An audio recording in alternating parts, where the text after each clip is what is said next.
പാചകവാതക ക്ഷാമം കൊണ്ട് ഒരുപാട് ഹോട്ടലുകൾ പൂട്ടുന്നുണ്ട്. അപ്പോഴൊക്കെ നമ്മുടെ കുടുംബശ്രീ ഹോട്ടലുകൾ ഇപ്പോഴും സേഫാണ്.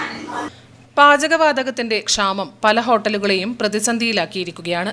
എന്നാൽ പാചകത്തിന് പാചകവാതകത്തെ ആശ്രയിക്കാത്ത സാഹചര്യത്തിൽ പാചകവാതക ക്ഷാമം തങ്ങളെ നേരിട്ട് ബാധിക്കുന്നില്ലെന്ന് ഇവർ സാക്ഷ്യപ്പെടുത്തുന്നു.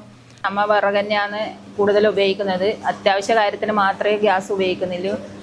പിന്നെ അമ്മ ഇങ്ങനെ മുന്നോട്ട് അങ്ങനെ വിറക് കത്തിച്ചിട്ട് തന്നെ പോവും. അങ്ങനെ ഭക്ഷണം ഉണ്ടാക്കാം നല്ല അഭിപ്രായത്തിലാണ് എല്ലാവരും ഉള്ളത്.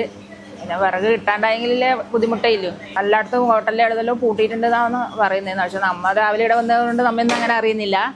പുറത്തുനിന്ന് ആൾ പറയുന്നുണ്ട് പിന്നെ ഹോട്ടൽ പൂട്ടിയിട്ടുണ്ട്. അതുകൊണ്ട് നമുക്ക് കുറച്ച് കച്ചവടം കിട്ടുമെന്നാണ് പ്രതീക്ഷിക്കുന്നത്. എങ്ങനെയെങ്കിലും വിറകിൽ തന്നെ പാചകം ചെയ്ത് കൊടുക്കാനുള്ള ഉദ്ദേശമാണുള്ളത്. വിറകടുപ്പിൽ പാചകം ചെയ്യുന്നതിലൂടെ ഭക്ഷണം തയ്യാറാക്കി നാട്ടുകാർക്ക് സേവനം തുടരുകയാണ് ഈ ഹോട്ടൽ. വളരെ അത്യാവശ്യത്തിന് മാത്രമാണ് ഇവർ ഗ്യാസിനെ ആശ്രയിക്കുന്നത്. കഴിഞ്ഞ 25 വർഷമായി പയ്യന്നൂർ മുനിസിപ്പാലിറ്റി കെട്ടിടത്തിൽ അന്നമൂട്ടുന്നവരാണ് ഈ അമ്മമാർ. 30 രൂപ മാത്രമാണ് ഇവർ ഒരു ഊണിന് ഈടാക്കുന്നത്. പ്രതിസന്ധിക്കിടയിലും പ്രവർത്തനം നിർത്താതെ മുന്നോട്ടു പോകുന്ന ഈ കുടുംബശ്രീ ഹോട്ടൽ നാട്ടുകാർക്കും മറ്റ് സംരംഭകർക്കും ഒരു മാതൃക തന്നെയാണ്.